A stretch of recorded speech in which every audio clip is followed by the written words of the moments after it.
ನಮಸ್ಕಾರ ವೀಕ್ಷಕರೇ, ನೋಡಿ, ಗೃಹಲಕ್ಷ್ಮಿ ಯೋಜನೆಯ ಪ್ರತಿ ಫಲಾನುಭವಿಗಳಿಗೆ ಈ ಬಾರಿ ಯುಗಾದಿ ಹಬ್ಬದ ಪ್ರಯುಕ್ತವಾಗಿ ಮಾರ್ಚ್ 11 ಬುಧವಾರದಿಂದ 8,000 ಗೃಹಲಕ್ಷ್ಮಿ ಹಣನ ನಿಮ್ಮ ಬ್ಯಾಂಕ್ ಖಾತೆಗೆ ಸರ್ಕಾರ ಜಮಾ ಮಾಡುವುದಾಗಿ ಪ್ರತಿ ಫಲಾನುಭವಿಗಳಿಗೂ ಒಂದು ಬಂಪರ್ ಸಿಹಿ ಸುದ್ದಿನ ಕೊಟ್ಟಿದ್ದು, ನಿಮ್ಮ ಬ್ಯಾಂಕ್ ಖಾತೆಗೆ 8,000 ಹಣ ಬರ್ತಾ ಇರೋದು ನಿಜ. 2 ತಿಂಗಳ 4,000 ಹಣ ಮೊದಲು ಬಂದರೆ, ಈ 4,000 ಹಣ ಬಂದ ನಂತರ ಉಳಿದಿರುವ 2 ತಿಂಗಳ 4,000 ಹಣ ಬರುತ್ತೆ. ಒಟ್ಟು 4 ತಿಂಗಳ 8,000 ಹಣ ಫಲಾನುಭವಿಗಳಿಗೆ ಜಮಾ ಆಗ್ತಾ ಇದ್ದು, ನಿಮ್ಮ ಬ್ಯಾಂಕ್ ಖಾತೆಗೆ ಹಣ ಬರಬೇಕು ಅಂದರೆ ಗೃಹಲಕ್ಷ್ಮಿ ಯೋಜನೆಗೆ ನೀವು ಮರು ಅರ್ಜಿ ಅಂದರೆ ಗೃಹಲಕ್ಷ್ಮಿ ಯೋಜನೆಗೆ ನೀವು ರಿನ್ಯೂವಲ್ನ ಮಾಡಿಸ್ಕೋಬೇಕು ಅಂತ ಸರ್ಕಾರ ಆದೇಶನ ಕೊಟ್ಟಿದೆ.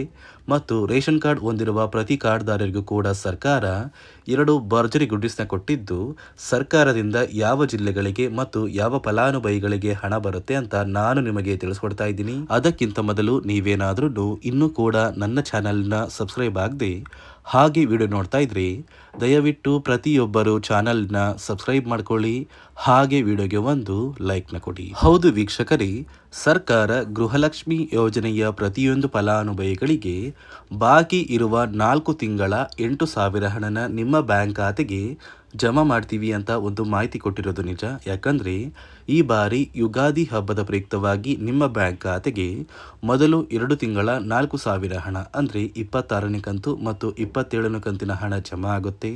ನಂತರ 28 ಮತ್ತು 29ನೇ ಕಂತಿನ ಹಣ ಜಮಾ ಆಗುತ್ತೆ. ಈಗಾಗಲೇ ಸಾಕಷ್ಟು ಜಿಲ್ಲೆಗಳಿಗೆ ಸರ್ಕಾರ ಗೃಹಲಕ್ಷ್ಮಿ ಯೋಜನೆಯ 26 ಮತ್ತು 27ನೇ ಕಂತಿನ ಹಣನ ಜಮಾ ಮಾಡಿದ್ದು, ಬಾಗಲಕೋಟೆ, ಬೆಂಗಳೂರು ನಗರ, ಬೆಂಗಳೂರು ಗ್ರಾಮಾಂತರ, ಬೆಳಗಾವಿ, ಬಳ್ಳಾರಿ, ಬೀದರ್, ವಿಜಯನಗರ ಈ ಜಿಲ್ಲೆಗಳಿಗೆ ಈಗಾಗಲೇ ಈ 4,000 ಹಣ ಜಮಾ ಆಗಿದೆ. ಉಳಿದಿರುವ 2 ತಿಂಗಳ 4,000 ಹಣ ಕೂಡ ಬರ್ತಾ ಇದೆ. ಅದೇ ರೀತಿ ಚಾಮರಾಜನಗರ, ಚಿಕ್ಕಬಳ್ಳಾಪುರ, ಚಿಕ್ಕಮಗಳೂರು, ಚಿತ್ರದುರ್ಗ, ದಕ್ಷಿಣ ಕನ್ನಡ, ದಾವಣಗೆರೆ, ಧಾರವಾಡ, ಗದಗ, ಕಲಬುರಗಿ, ಹಾಸನ, ಹಾವೇರಿ, ಕೊಡಗು, ಕೋಲಾರ ಮತ್ತು ಕೊಪ್ಪಳ ಈ ಜಿಲ್ಲೆಗಳಿಗೂ ಕೂಡ 4,000 ಹಣ ಬಂದಿದೆ. ಇನ್ನು ಮುಂದೆ ಕೂಡ ಬರ್ತಾ ಇದೆ. ಅದೇ ರೀತಿ ಮಂಡ್ಯ, ಮೈಸೂರು, ರಾಯಚೂರು, ರಾಮನಗರ, ಶಿವಮೊಗ್ಗ, ತುಮಕೂರು, ಉಡುಪಿ, ಉತ್ತರ ಕನ್ನಡ ಮತ್ತು ಯಾದಗಿರಿ ಈ ಜಿಲ್ಲೆಗಳಿಗೂ ಕೂಡ ಸರ್ಕಾರ ಗೃಹಲಕ್ಷ್ಮಿ ಯೋಜನೆಯ ಒಟ್ಟು 2 ತಿಂಗಳ 4,000 ಹಣನ ಮೊದಲು ಜಮಾ ಮಾಡಿ, ಈ 4,000 ಹಣ ಬಂದ ನಂತರ ನಿಮ್ಮ ಬ್ಯಾಂಕ್ ಖಾತೆಗೆ ಜನವರಿ ಮತ್ತು ಫೆಬ್ರವರಿ ತಿಂಗಳ 2 ತಿಂಗಳ 4,000 ಹಣನ ಜಮಾ ಮಾಡುತ್ತೆ. ಆದರೆ ಈ ಬಾರಿ ಸುಮಾರು ಸಾಕಷ್ಟು ಫಲಾನುಭವಿಗಳಿಗೆ ಸರ್ಕಾರ ಗೃಹಲಕ್ಷ್ಮಿ ಯೋಜನೆಗೆ ಮರು ಅರ್ಜಿನ ಹಾಕಬೇಕು ಮತ್ತು 2,50,000ಕ್ಕಿಂತ ಅಧಿಕ ಫಲಾನುಭವಿಗಳಿಗೆ ಗೃಹಲಕ್ಷ್ಮಿ ಹಣನ ಕ್ಯಾನ್ಸಲ್ ಮಾಡ್ತೀವಿ ಅಂತ ಕೂಡ ಒಂದು ಮಾಹಿತಿ ಕೊಟ್ಟಿದೆ. ಯಾಕಂದರೆ ಸುಮಾರು 2 ಲಕ್ಷಕ್ಕಿಂತ ಅಧಿಕ ಮಹಿಳೆಯರು ಮರಣನ ಹೊಂದಿದ್ದಾರೆ. ಅಂದರೆ ಈ ಮಹಿಳೆಯರು ಗೃಹಲಕ್ಷ್ಮಿ ಹಣನ ಪಡಿತಾ ಇದ್ದಾರೆ, ಆದರೆ ಅವರು ಮರಣನ ಹೊಂದಿದ್ದು ಅವರ ಬ್ಯಾಂಕ್ ಖಾತೆಗೆ ಬರ್ತಾ ಇರುವಂತಹ ಹಣ ಕೂಡ ಇನ್ನೂ ಸ್ಟಾಪ್ ಆಗಿಲ್ಲ. ಅಂದರೆ ಮರಣ ಹೊಂದಿರುವ ಫಲಾನುಭವಿಗಳ ಬ್ಯಾಂಕ್ ಖಾತೆಗೆ ಹಣ ಬರ್ತಾ ಇದೆ, ಆ ಒಂದು ಫಲಾನುಭವಿಗಳ ಒಂದು ಹೆಸರನ್ನ ನಾವು ಕ್ಯಾನ್ಸಲ್ ಮಾಡಬೇಕು ಅಂತ ಸರ್ಕಾರ ಆದೇಶನ ಕೊಟ್ಟಿದೆ.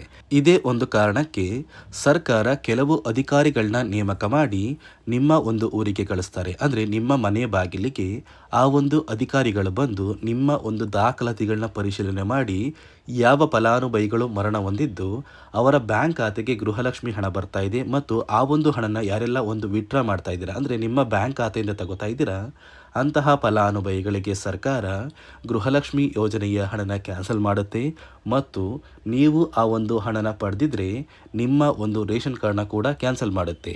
ಅದೇ ಒಂದು ಕಾರಣಕ್ಕೆ ಸರ್ಕಾರ ಈ ಬಾರಿ ಕಠಿಣವಾಗಿ ಪ್ರತಿಯೊಂದು ಫಲಾನುಭವಿಗಳ ದಾಖಲಾತಿಗಳನ್ನ ಪರಿಶೀಲನೆ ಮಾಡಬೇಕು ಅಂತ ಆದೇಶನ ಕೊಟ್ಟಿದೆ. ಅದೇ ರೀತಿ ನೀವು ಗೃಹಲಕ್ಷ್ಮಿ ಯೋಜನೆಗೆ ಪ್ರತಿ ವರ್ಷವೂ ಕೂಡ ಒಂದು ಲೈಫ್ ಸರ್ಟಿಫಿಕೇಟ್ನ ಕೊಡಬೇಕು. ಲೈಫ್ ಸರ್ಟಿಫಿಕೇಟ್ನ ಕೊಟ್ಟು ನಿಮ್ಮ ಒಂದು ಗೃಹಲಕ್ಷ್ಮಿ ಅರ್ಜಿನ ರಿನ್ಯೂವಲ್ ಮಾಡಿಸ್ಕೋಬೇಕು. ಯಾಕಂದರೆ ಪ್ರತಿ ವರ್ಷವೂ ಕೂಡ ಯಾವ ಫಲಾನುಭವಿಗಳು ಮರಣ ಹೊಂದಿದ್ದಾರೆ ಮತ್ತು ಯಾವ ಫಲಾನುಭವಿಗಳು ಗೃಹಲಕ್ಷ್ಮಿ ಹಣನ ಪಡಿತಾ ಇದ್ದಾರೆ ಅಂತ ಸರ್ಕಾರಕ್ಕೆ ಒಂದು ಲೆಕ್ಕ ಬೇಕಾಗಿರುತ್ತೆ. ಅದೇ ಒಂದು ಕಾರಣಕ್ಕೆ ನೀವು ಪ್ರತಿ ವರ್ಷದ ಅಂತ್ಯದಲ್ಲಿ ಈ ಒಂದು ಲೈಫ್ ಸರ್ಟಿಫಿಕೇಟ್ನ ಕೊಟ್ಟು ನಿಮ್ಮ ಗೃಹಲಕ್ಷ್ಮಿ ಯೋಜನೆನ ಒಂದು ರಿನ್ಯೂವಲ್ ಮಾಡಿಸ್ಕೊಂಡ್ರೆ ಮಾತ್ರ ಇನ್ನು ಮುಂದೆ ಪ್ರತಿ ವರ್ಷವೂ ಹಣ ಬರುತ್ತೆ. ಒಂದು ವೇಳೆ ನೀವು ರಿನ್ಯೂವಲ್ ಮಾಡಿಸಿಲ್ಲ ಅಂದರೆ ನಿಮ್ಮ ಬ್ಯಾಂಕ್ ಖಾತೆಗೆ ಗೃಹಲಕ್ಷ್ಮಿ ಹಣ ಕೂಡ ಕ್ಯಾನ್ಸಲ್ ಆಗುತ್ತೆ. ಇದೇ ಒಂದು ಕಾರಣಕ್ಕೆ ಆದಷ್ಟು ಬೇಗ ಈ ವರ್ಷದ ಕೊನೆಯಲ್ಲಿ ನೀವು ನಿಮ್ಮ ಗೃಹಲಕ್ಷ್ಮಿ ಯೋಜನೆಯ ಅರ್ಜಿನ ರಿನ್ಯೂವಲ್ ಮಾಡಿಸ್ಕೋಬೇಕು. ಅದೇ ರೀತಿ ನೀವು ಗೃಹಲಕ್ಷ್ಮಿ ಹಣನ ಪಡಿತಾ ಇದ್ದೀರಲ್ಲ, ಆ ಒಂದು ಹಣ ನಿಮ್ಮ ಬ್ಯಾಂಕ್ ಖಾತೆಗೆ ಬರ್ತಾ ಇದೆಯೋ ಇಲ್ವೋ ಅಂತ ಕೂಡ ನೀವು ನಿಮ್ಮ ಬ್ಯಾಂಕ್ ಖಾತೆನ ಚೆಕ್ ಮಾಡ್ಕೋಬೇಕು. ಯಾಕಂದರೆ ಸಾಕಷ್ಟು ಫಲಾನುಭವಿಗಳು ಅವರ ಬ್ಯಾಂಕ್ ಖಾತೆಗೆ ಗೃಹಲಕ್ಷ್ಮಿ ಹಣ ಬರ್ತಾ ಇದೆ, ಆದರೆ ಅವರು ಯಾವುದೇ ರೀತಿಯ ಒಂದು ಹಣನ ಇನ್ನೂ ತಗೊಂಡಿಲ್ಲ. ಅಂದರೆ ಇಲ್ಲಿಯವರೆಗೂ ಸುಮಾರು 48ರಿಂದ 50 ಸಾವಿರ ಅಷ್ಟು ಗೃಹಲಕ್ಷ್ಮಿ ಹಣನ ಸರ್ಕಾರ ಜಮಾ ಮಾಡಿದೆ. ಆದರೆ ಆ ಒಂದು ಹಣದಲ್ಲಿ ನೀವು ₹1 ಕೂಡ ತಗೊಂಡಿಲ್ಲ. ಅಂದರೆ ನಿಮ್ಮ ಒಂದು ಬ್ಯಾಂಕ್ ಖಾತೆಯಲ್ಲಿ ಇರುವಂತಹ ಹಣ ಕೂಡ ಸರ್ಕಾರ ವಾಪಸ್ ತಗೊಳ್ಳುತ್ತೆ. ನಿಮ್ಮ ಬ್ಯಾಂಕ್ ಖಾತೆಯಲ್ಲಿ ಹಣನ ನೀವು ತಗೋಬೇಕು ಮತ್ತು ಆ ಒಂದು ಹಣನ ನೀವು ಯೂಸ್ ಮಾಡಿದರೆ ಇನ್ನು ಮುಂದೆ ಗೃಹಲಕ್ಷ್ಮಿ ಹಣ ಕೂಡ ಬರುತ್ತೆ. ಯಾರೆಲ್ಲ ಫಲಾನುಭವಿಗಳು ಇನ್ನೂ ಕೂಡ ನಿಮ್ಮ ಬ್ಯಾಂಕ್ ಖಾತೆಯಲ್ಲಿ ಹಣನ ತಗೋತಾ ಇಲ್ಲ, ಆದಷ್ಟು ಬೇಗ ಒಂದು ಸಲ ಆದರೂ ಕೂಡ ನಿಮ್ಮ ಬ್ಯಾಂಕ್ ಖಾತೆಯಲ್ಲಿ ಇರುವ ಗೃಹಲಕ್ಷ್ಮಿ ಹಣನ ತೆಗೆದುಕೊಳ್ಳಿ. ಅದೇ ರೀತಿ ರೇಷನ್ ಕಾರ್ಡ್ ಹೊಂದಿರುವ ಪ್ರತಿ ಕಾರ್ಡ್ದಾರರಿಗೂ ಕೂಡ ಸರ್ಕಾರ 2 ಭರ್ಜರಿ ಗುಡ್ಡಿಸ್ನ ಕೊಟ್ಟಿದ್ದು, ನಿಮ್ಮ ಒಂದು ರೇಷನ್ ಕಾರ್ಡಿಗೆ ಸರ್ಕಾರ ಅಂದರೆ APL ಅಥವಾ BPL ರೇಷನ್ ಕಾರ್ಡಿಗೆ ಇನ್ನು ಮುಂದೆ ಸರ್ಕಾರ ಉಚಿತ ಅಕ್ಕಿನ ಕ್ಯಾನ್ಸಲ್ ಮಾಡ್ತಾ ಇದೆ. ಅಂದರೆ ರಾಜ್ಯ ಸರ್ಕಾರ ಏನು ಉಚಿತ ಅಕ್ಕಿನ ಕೊಡ್ತಾ ಇತ್ತು ಆ ಒಂದು ಅಕ್ಕಿನ ಕ್ಯಾನ್ಸಲ್ ಮಾಡ್ತಾ ಇದೆ. ಹಾಗಾದರೆ ಇನ್ನು ಮುಂದೆ ನಿಮ್ಮ ಕಾರ್ಡಿಗೆ ಅಕ್ಕಿ ಬರೋದಿಲ್ವಾ ಅಂತ ನೀವು ಕೇಳ್ಬೋದು. ಸರ್ಕಾರ ಅಂದರೆ ರಾಜ್ಯ ಸರ್ಕಾರ ಕೊಡುವ ಒಂದು ಅಕ್ಕಿನ ಕ್ಯಾನ್ಸಲ್ ಮಾಡಿ ಕೇಂದ್ರ ಸರ್ಕಾರದಿಂದ ಇನ್ನು ಮುಂದೆ ಪ್ರತಿ ತಿಂಗಳು ಉಚಿತ ಅಕ್ಕಿನ ಕೊಡ್ತಾರೆ. ಹಾಗಾದರೆ ರಾಜ್ಯ ಸರ್ಕಾರ ಏನು ಕೊಡ್ಬೋದು ಅಂತ ನೀವು ಕೇಳ್ತೀರಾ. ನೋಡಿ, ರಾಜ್ಯ ಸರ್ಕಾರ ನಿಮಗೆ ಇಂದಿರಾ ಕಿಟ್ನ ಕೊಡ್ತಾರೆ. ಅಂದರೆ ಆಹಾರ ಧಾನ್ಯಗಳು ಇರುವಂತಹ 5ರಿಂದ 6 ರೀತಿಯ ಆಹಾರ ಪದಾರ್ಥಗಳು ಹೊಂದಿರುವ ಒಂದು ಆಹಾರ ಕಿಟ್ನ ಸರ್ಕಾರ ಕೊಡುತ್ತೆ. ಆ ಒಂದು ಕಿಟ್ಟಲ್ಲಿ ಕೂಡ ಒಂದು QR ಕೋಡ್ ಇರುತ್ತೆ. ಒಂದು ವೇಳೆ ನೀವು ಈ ಮಾರ್ಚ್ ತಿಂಗಳಲ್ಲಿ ಸಿಗುವ ಆಹಾರ ಕಿಟ್ನ ಪಡೆದು ಆ ಒಂದು ಕಿಟ್ನ ಬೇರೆ ಫಲಾನುಭವಿಗಳಿಗೆ ಹಣಕ್ಕಾಗಿ ಮಾರಿದ್ರೆ ಅಥವಾ ಉಚಿತ ಅಕ್ಕಿನ ಕೂಡ ಮಾರಿದ್ರೆ ಸರ್ಕಾರ ಪ್ರತಿ ಫಲಾನುಭವಿಗಳ ಒಂದು ರೇಷನ್ ಕಾರ್ಡ್ನ ಕ್ಯಾನ್ಸಲ್ ಮಾಡ್ತಾರೆ. ಯಾಕಂದರೆ ಈ ಬಾರಿ ನಿಮಗೆ ಸಿಗುವಂತಹ ಆಹಾರ ಕಿಟ್ಟಲ್ಲಿ ಸರ್ಕಾರ ಒಂದು QR ಕೋಡ್ನ ಇಟ್ಟು ಆ ಒಂದು QR ಕೋಡ್ನ ಸ್ಕ್ಯಾನ್ ಮಾಡಿ ನೀವು ನಿಮ್ಮ ಒಂದು ಉಚಿತವಾಗಿ ಸಿಗುವ ಆಹಾರ ಕಿಟ್ನ ಪಡಿಬೇಕು. ಅದೇ ರೀತಿ ಪ್ರತಿಯೊಂದು ರೇಷನ್ ಕಾರ್ಡ್ದಾರರಿಗೂ ಕೂಡ ಮತ್ತೊಂದು ಭರ್ಜರಿ ಗುಡ್ ನ್ಯೂಸ್ ಏನು ಅಂದರೆ, ಇನ್ನು ಮುಂದೆ ನೀವು ಉಚಿತ ಅಕ್ಕಿ ಏನು ಬರ್ತಾ ಇದೆ ಆ ಒಂದು ಅಕ್ಕಿನ ಪಡಿಬೇಕು ಅಂದರೆ ನಿಮ್ಮ ಒಂದು ಬೆರಳನ್ನ ಬಯೋಮೆಟ್ರಿಕ್ ಮಷಿನ್ಗೆ ಹಾಕಬೇಕು ಅನ್ನೋದು ಕಡ್ಡಾಯವಿಲ್ಲ. ಯಾಕಂದರೆ ಸಾಕಷ್ಟು ವಯಸ್ಸಾದಂಥ ವೃದ್ಧರು ಕೂಡ ಈ ಒಂದು ಅಕ್ಕಿನ ಪಡೆಯುವಂತಹ ಸಂದರ್ಭದಲ್ಲಿ ಆ ಒಂದು ಬಯೋಮೆಟ್ರಿಕ್ಗೆ ಅಂದರೆ ನಿಮ್ಮ ಒಂದು ಹೆಬ್ಬೆರಳನ್ನ ಆ ಒಂದು ಮಷಿನ್ಗೆ ಇಡುವಾಗ ಸಾಕಷ್ಟು ಫಲಾನುಭವಿಗಳ ಒಂದು ಗುರುತನ್ನ ಆ ಒಂದು ಮಷಿನ್ ತಗೋತಾ ಇಲ್ಲ. ಅದೇ ಒಂದು ಕಾರಣಕ್ಕೆ ಇನ್ನು ಮುಂದೆ ನೀವು ನಿಮ್ಮ ಒಂದು ಬೆರಳನ್ನ ಹಾಕಿಲ್ಲ ಅಂದರೂ ಕೂಡ ಆ ಒಂದು ಅಧಿಕಾರಿಗಳು ಅಂದರೆ ನ್ಯಾಯಬೆಲೆ ಅಂಗಡಿಯಲ್ಲಿ ಇರುವಂತಹ ಒಂದು ಅಧಿಕಾರಿಗಳು ಒಂದು ದಾಖಲಾತಿಗಳಲ್ಲಿ ಅವರ ಹೆಸರನ್ನ ಬರ್ಕೊಂಡು ಯಾವುದೇ ರೀತಿಯ ಬಯೋಮೆಟ್ರಿಕ್ ಸಹಾಯ ಇಲ್ಲದೇ ನಿಮಗೆ ಸರ್ಕಾರದಿಂದ ಸಿಗುವ ಸೌಲಭ್ಯನ ಕೊಡ್ಬೋದು.